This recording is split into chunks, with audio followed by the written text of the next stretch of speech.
Rahim. Assalamu alaikum to everyone and Jashn Azadi Mubarak. Can Imran Khan do it alone? What about his team?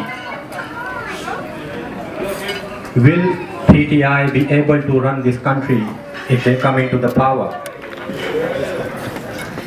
These are the questions which we normally get from public and our political opponents, whether we will run this country or not. So the answer to all these questions is yes, we can do it. And here it is. I am presenting 100 days plan on behalf of Pakistan Tehreek-e-Insaf, that what will we do when we get into power and what we will do basically in first 100 days. So here it is. Next slide. According to a Pew Research, this is an American organization, they done a recent research in 2011 and they asked people that which leader in the country is the most popular one. So starting from your right bottom, our current president Zardari, people think, only 11% people think that he is suited to run the country. Then comes our recent Prime Minister and he has 37% vote. Then comes our Chief Justice of Pakistan, Iftikhar Chowdhury. He has 51%. The next in the rank is our Army Chief, General Ishwaq Parvez Kiani. He has 52% vote. Then comes Pakistan Muslim League Nawaz Group, the leader Nawaz Sharif. He has 63% votes. And to no surprise, Mr. Imran Khan, the chairman of Pakistan Tehreek-e-Insaf, stands first with 68% votes.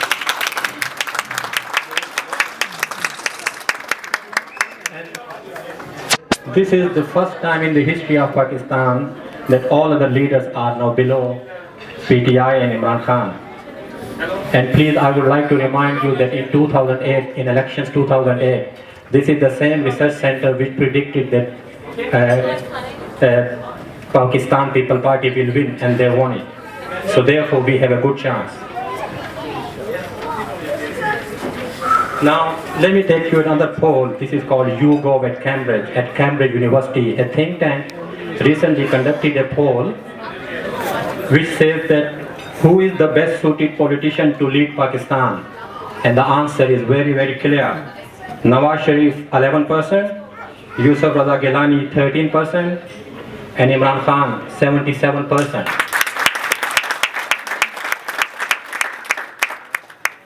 So that means that in the forthcoming elections, we are the people who are going to run the country. So what we have done for that, these are the 5 main points which we will be focusing in our first 100 days.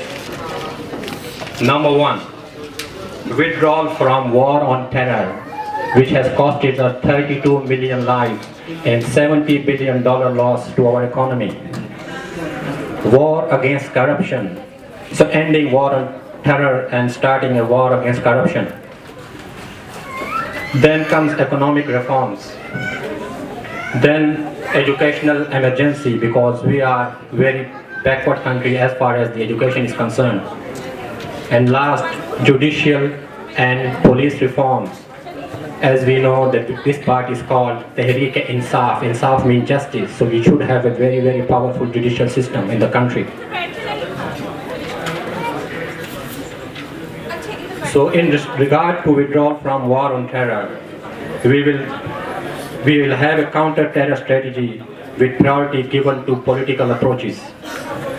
All military operations in the country would be stopped. A Green Peace Reconciliation Jirga will be constituted. Commission would be formed to ascertain the human rights violation. All US bases and intelligence centers would shut down. Visas of all foreign security operatives would be cancelled and they would be repatriated within 7 days. All drone attacks would be stopped immediately. War against corruption, as we all know that Pakistan stands at 34 in corruption, so we are a very good, I should say that we are a corrupt nation, unfortunately. Therefore, we will have an independent accountability commission where the Prime Minister of the country and an ordinary person like me would be same, and they will have accountability across the board. There will be no Benami accounts, and all Benami accounts and transactions would be banned. Transactions above certain ceiling would be legal only if parties are registered as taxpayers. All assets of the political parties and political leaders must be declared. Sugar, cement and fertilizer cartels would be dismantled to control price. As far as economic reforms are concerned, Pakistan Infrastructure Fund to be funded by overseas Pakistanis. Indirect taxation would be reduced on fuel and other power. Circular debt would be eliminated to stop load shedding, as load shedding is one of the worst things we are facing in the country. No hawala transactions. We will broaden tax net and bring rich class into it, as unfortunately our rich class does not pay tax. Austerity measures would be put in place. Special perks and privileges for Prime Minister, President, Chief Ministers, etc. would be abolished. Major infrastructure projects to generate employment. Special tax incentives given to overseas Pakistanis. Education reforms. On your left hand side you can see what our education system is producing in the country. And we have 3 parallel education systems in the country. One Western style, one local Pakistani Urdu style, and one is the religious madrasas. So we will declare an education emergency and process for uniform course curriculum for all the education systems. The other problem we have in the country is that the funds for education are very less, so the allocation for education would be increased 2% annually. And last,